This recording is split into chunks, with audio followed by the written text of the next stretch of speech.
And so now we welcome, again, our Prince of Programs, Ken Grant, to introduce your featured speaker today. Ken. I love saying that. Really? Nothing? Apparently that Prince of Programs is sticking.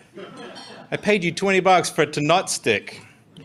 Shari Storm, maybe you know her, maybe you don't. In just a minute, you certainly will. Shari's not just a personal friend, but she's also been in Edmonds City Rotary since 2006, and shockingly, we all just found out, she's also the president right now. So this is president to president, so you have to be really extra nice. She has spent 16 years as an executive at a credit union. She is now the CEO of a consulting company called Category 6. I had to have this explained to me, even though I'm a sailor, and when it was explained to me, I felt like a dope moment. Like, really? It's an awesome story. You should ask her. Her book, Motherhood, is the new MBA, Using Your Parenting Skills to Be a Better Boss, has been published by St. Martin's Press. Over 20,000 copies now sold around the world, including China. And if you have the chance, you must ask her the story between her book and the Brazilians. I'm just saying right now, I've just dropped right there for you. She speaks around the country on many different topics and is a renowned TEDx speaker. Go to sharistorm.com if you want to see that. She's also from Edmonds. And no one? Really? No one? Edmonds? Oh, come on. This is a sleepy little crowd. Edmonds. So I'm glad I'm not a comedian today. I'd be sucking at this. She grew up in Kennewick. Anyone? Oh, this is tough. Her husband is a filmmaker. We're going to chat about him in just a little bit, which is odd and funny. She has 3 teen children and a dog called Cedar. Please give it up for my good friend, Shari Storm.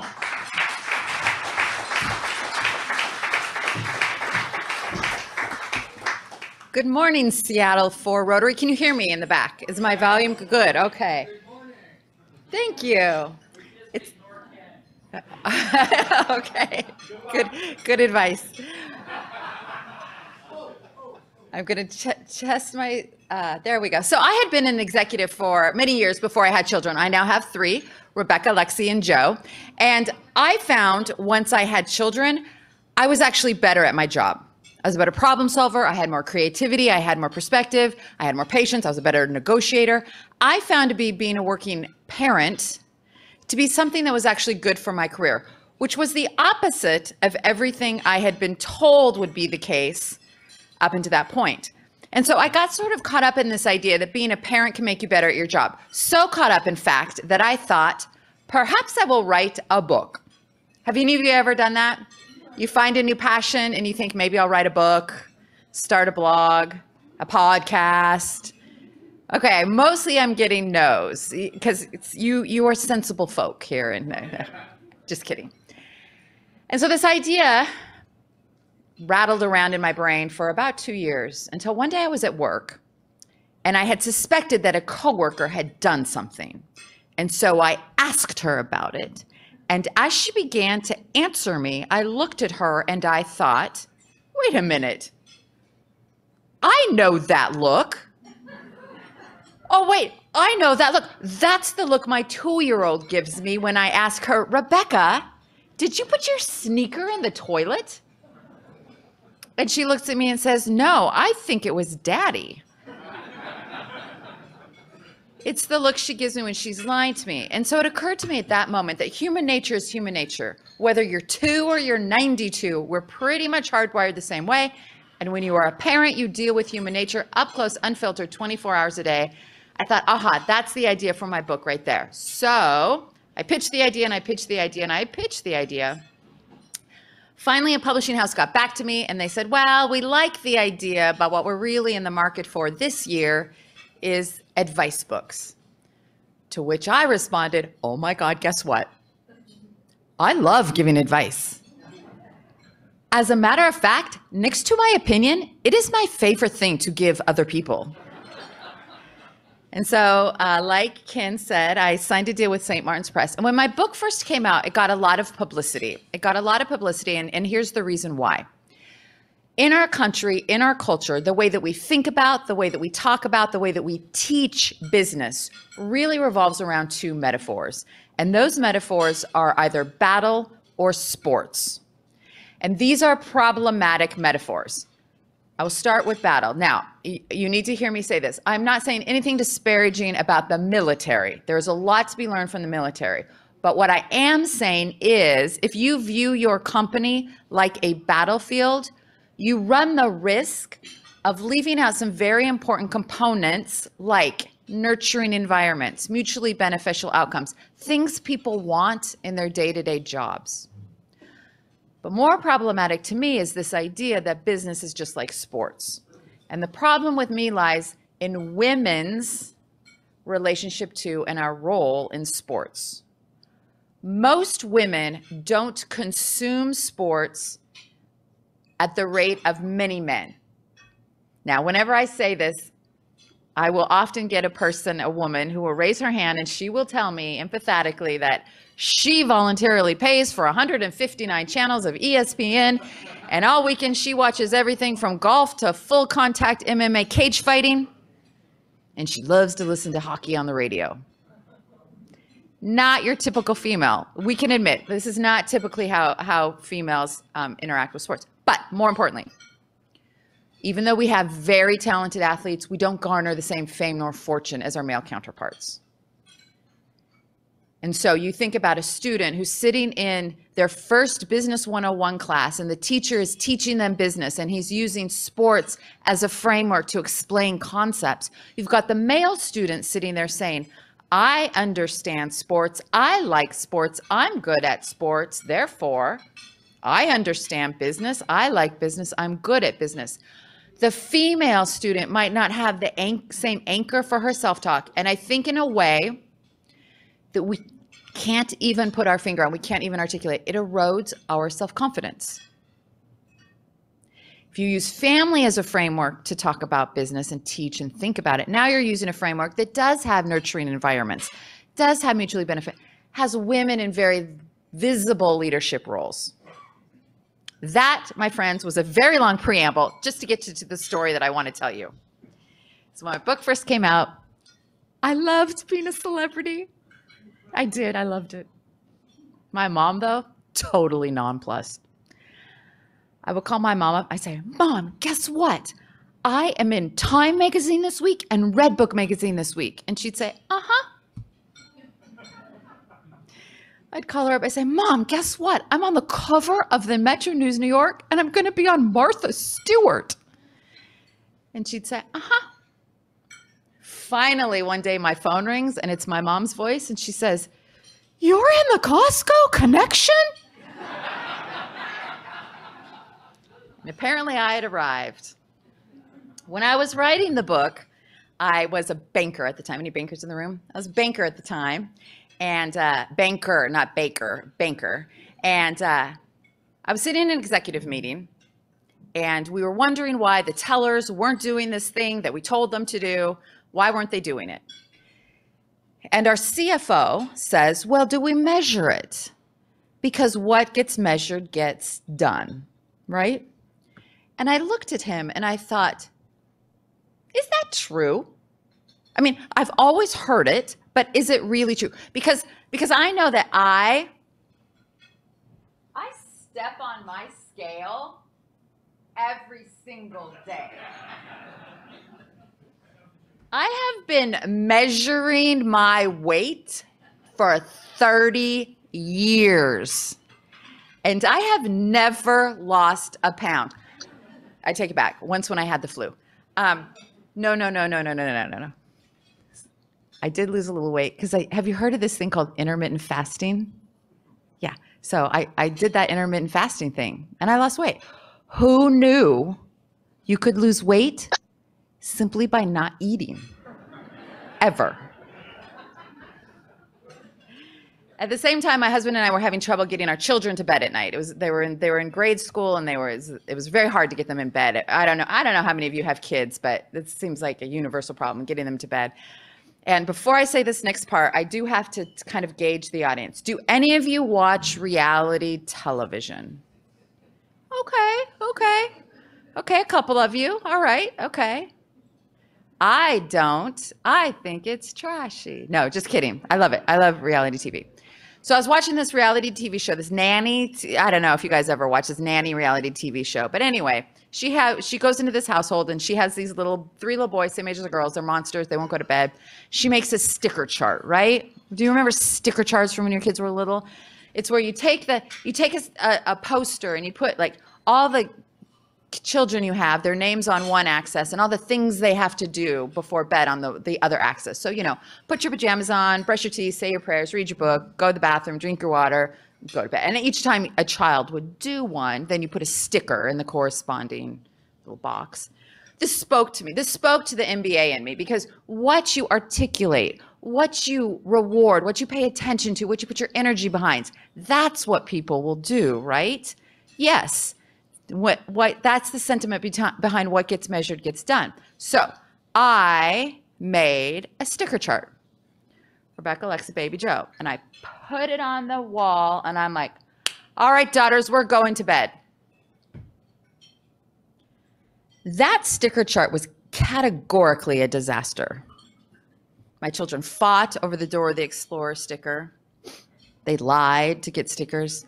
Actually, only one of them is a liar. They put stickers where stickers should not be.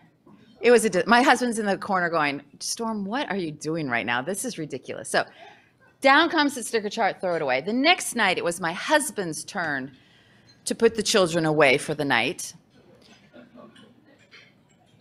And I hear his voice in the back room, in the youngest daughter's room, and he says, "Eeny, meeny, miny, mo, catch a tiger by a toe. My daddy says to take off your clothes." I was like, what the heck? I go down there, and he's got each little girl with their foot in the middle, and he's playing that game, and when he'd land on one, he'd give her a command, and she would jump up, and she would run, and she would do it. She'd brush her teeth, and she'd come back, and she'd put her foot back in for another round, and they were laughing, and they were giggling, and they were having a good time, and guess what? They went to bed no problem. And it occurred to me at that moment, it's not what's measured that gets done, it's what's fun that gets done. People will do what they like doing first, most, and best, and they won't do what they like doing very well for very long. And that's what you deal with. When you're the boss of other people, that's your reality. When you're on committees at Rotary, when you have to get anything done through other people, that's your reality. Now, I'm now going to play a video while I rush down and get a glass of water.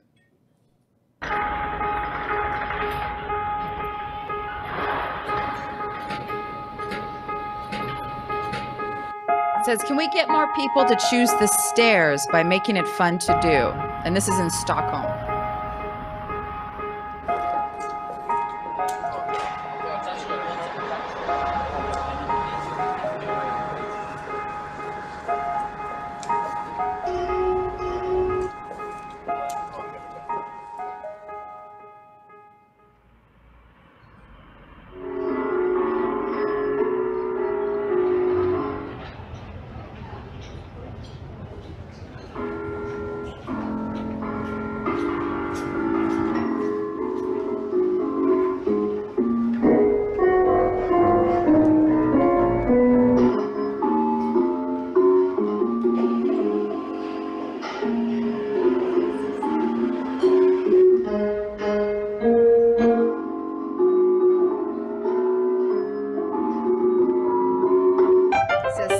More people than normal chose the stairs over the escalator.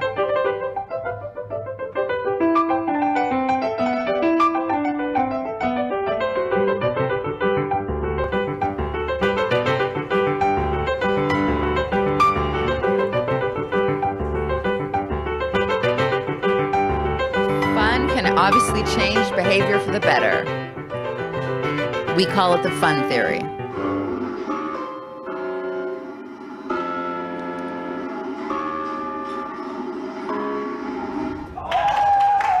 So what does that mean?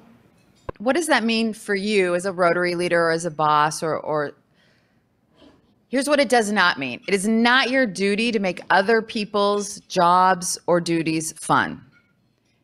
That would make you a very tiresome person to work for.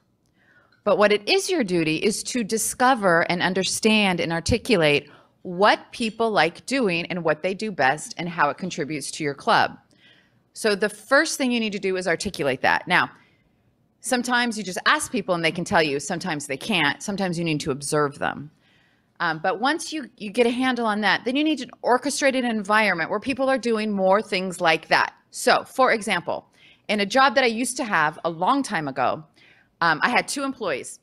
We'll call one Jerry, because that was his name. And we'll call one Terry, because that's funny. And so Jerry and Terry sat right in front of me. And Jerry was one of those types of young men who loved to answer emails. Have you ever worked with somebody like that? Like you send them an email and you've barely hit send and he's in your office and you're like, how did you do that so very quickly? Now, if you've asked Jerry, what do you like about your job? He probably wouldn't have said, I love to answer emails. But the fact of the matter is he liked that cadence. He liked that you have a problem, I have solved your problem. You have a question, I have answered your question. He liked that call and response, that quick, get it done cadence. Right next to him was Terry, and she hated to be interrupted. I know this because I used to have to interrupt her. And so what we did with Jerry is we said, okay, this was a long time ago before we had data scientists, but we said, you're going to be the single source of truth. If anyone needs data anywhere in the company, they're going to come to you. And so his job became, you need a report, I got a report. You need a report, here's a report. You need what I said with Terry, and this example has not aged well. I said, you can work from home on Fridays. Remember back in the day when working from home on Fridays was a thing? You can work from home. You can end your week with blinders on, nobody interrupting you. You can go into the weekend feeling good about your job. Now, in exchange for that, while you're here Monday through Thursday, when somebody walks into your office, you need to take your hands off your keyboard, put them in your lap, look your coworker in the eye, and smile at them. Because that's what we do when we work with other people. This worked beautifully.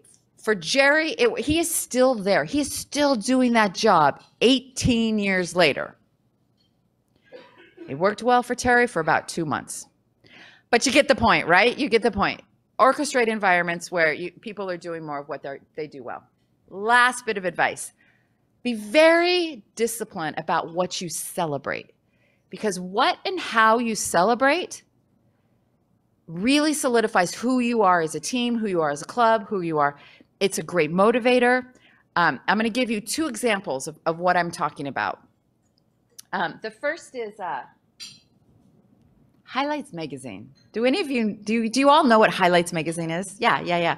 So for those of you who may not know, Highlights Magazine is a magazine designed for children. It has stories and riddles and cartoons and the hidden picture.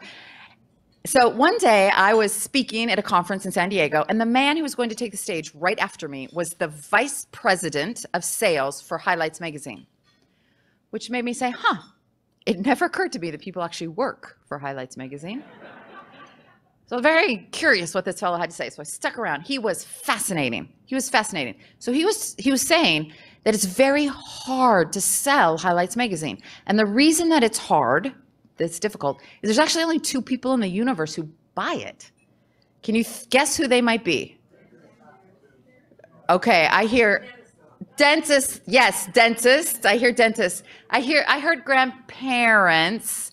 I'm going to put a finer point on that and say grandma. It's usually the grandma. That's who you're trying to get on the phone. Your dentist and your grandma right there. That's who you're trying to sell to. So he has this award. It's called the SWSWSW Award. Stands for some will buy, some will not, someone's waiting. If you have OCD, don't think too much about that acronym, but it's his story. You get this award when 100 people in a row have told you no.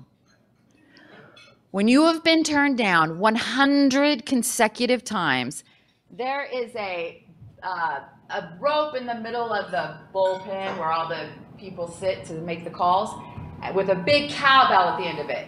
And you get up and you ring the heck out of this cowbell, and all your coworkers have confetti guns under their desk, and they pull out their confetti guns and they shoot you with confetti, And oh, no, you're taking a photo now, Ken? Come on.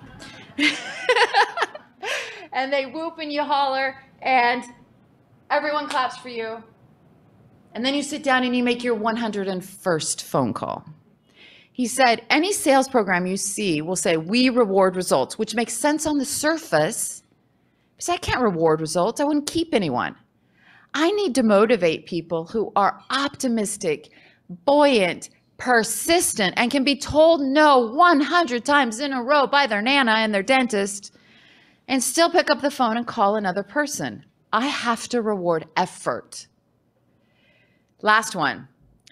I don't know if any of you ever experienced this back in the olden days, but in the olden days, if your Apple device broke, you used to be able to take it to an Apple store and somebody would fix it for you. Does this sound familiar? So if you ever had your phone or whatever broke, you could take it to the Apple store and you would take it to a counter in the back called the Genius Bar, and a genius would fix it. So I was at the Alderwood Apple store, and this genius was working on my laptop because it was broke. And after a while, he says to me, oh, we're about to have a tap out. It's going to get loud in here. To which I said, none of those words you just said made sense to me. And he said, oh, it's this thing that we do on an employee's last day. Sure enough, after a minute, you can picture like this is a back door to the back office, and then straight ahead is oh, you guys have been to Alderwood Mall. You know what I'm talking about. It's the door that leads to the mall, right? After a minute, the back door opens. Out comes a very managerial-looking genius, and he says to everyone in the store, ladies and gentlemen, may I present to you Mackenzie, who is not going to work at the Alderwood Mall's Apple store anymore because she's going to college, Bellevue College. And he stands aside, and out come all of these geniuses from the back room. Apple stores are like clown cars. There are so many geniuses in the back, you don't even know. And they make two rows. They make two rows, and then out comes Mackenzie, and she starts walking through this row of her coworkers. And they're hugging her, and they're high-fiving her, and they're taking selfies with her, and he has all of us customers clapping because Mackenzie's going to college. God bless America. And it takes her about 45 seconds to walk from the back door to the front door, and then she steps out, and that's her last moment of employment at Apple Computer. And I thought, now that is genius. That is genius. Because your former employees can be your best allies.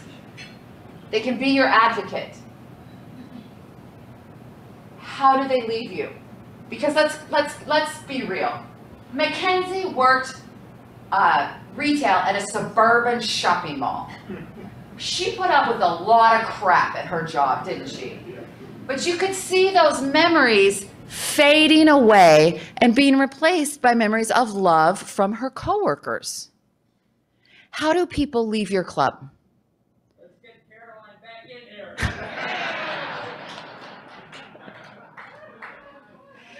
How did they leave your club? Now, had Mackenzie stolen an iPad, I'm sure there was a different door. We do not see those. Okay, so be very conscientious about what and how you celebrate. Now, I'm running out of time, so I'm going to read you a few pages from my book.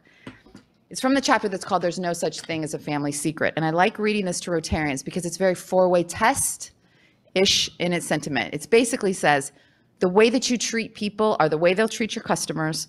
The way that you treat people is the way that they will represent you in the community. You can't be a jerk and expect people to be good to your customers.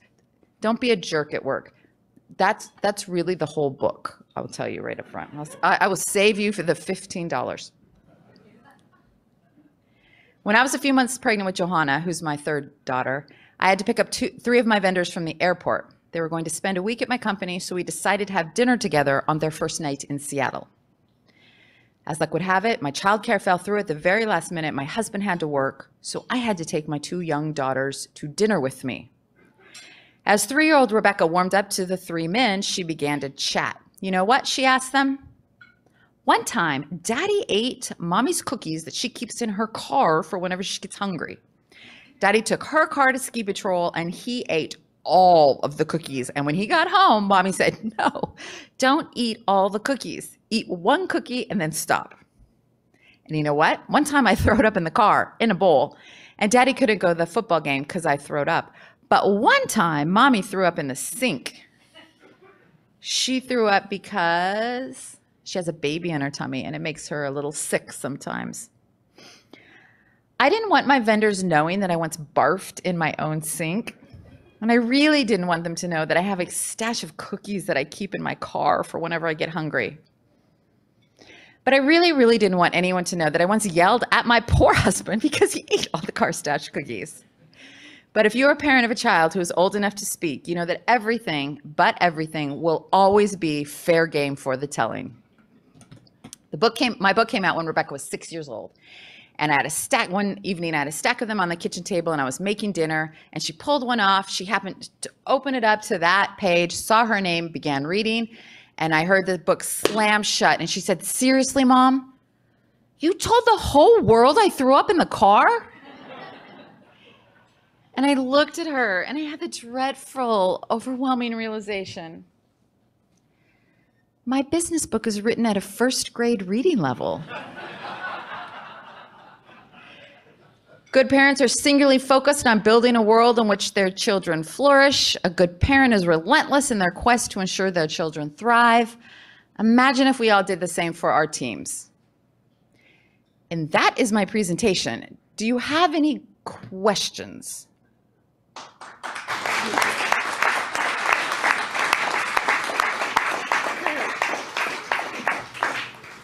Yes. When is that second book coming out? Okay, so here's the true story. I really wanted to write the male counterpart to this because I think that men parent differently and I think they lead differently and I think there is something that we can learn from that. So I went to my publisher and I said, I would like to write the sequel and have it be geared towards men. And what my publisher said was, men don't buy books written by women. To which I said, well, you know what you could do is you could just take off my first name and say written by Storm. And she said, you are weird, don't talk to us anymore. And that is as far as it went. Any other questions? Anything? Yes. Oh, yeah, you need a mic.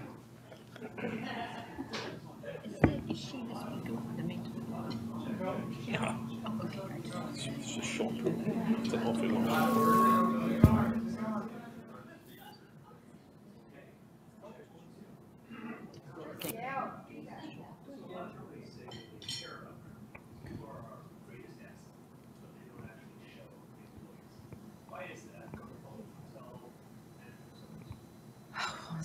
So if you couldn't hear the question, he says, a lot of companies basically give lip service to valuing their employees, but they don't actually value their employees. They don't show it in any concrete way.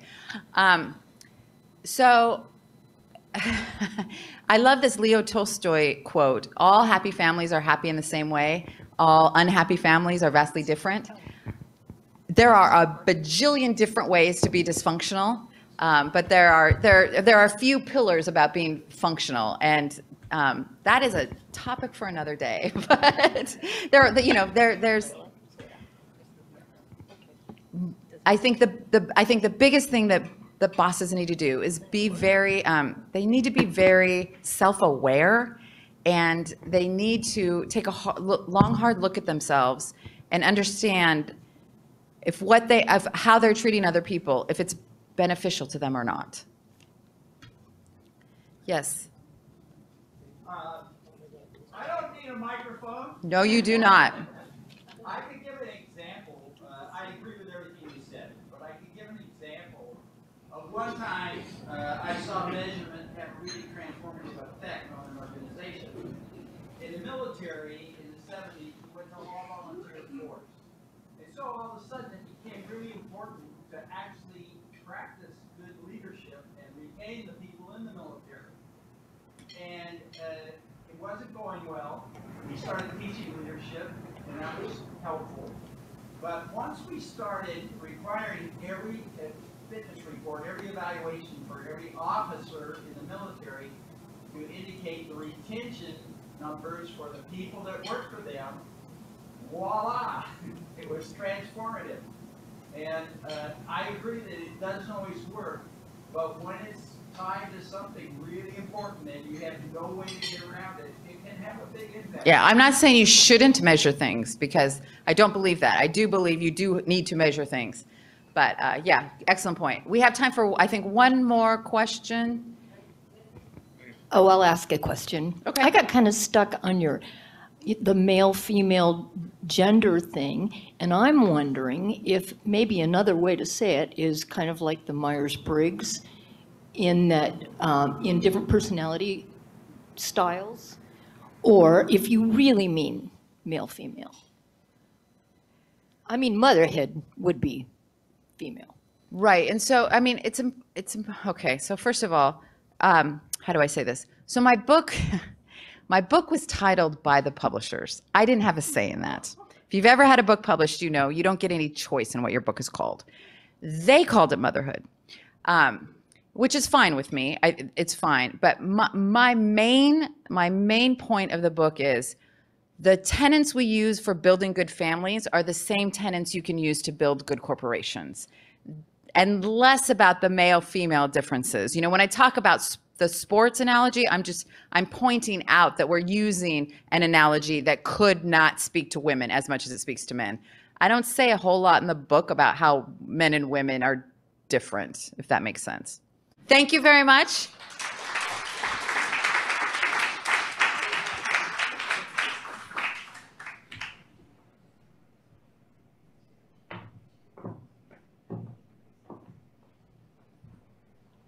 Wow, thank you, Shari. That was a really fantastic presentation. Appreciate that. Shari, in recognition of your generosity of time, Seattle 4 has contributed to Harvest Against Hunger, which provides healthy meal components to food banks, and 600 servings of healthy produce have been given in your name. So thank you very much.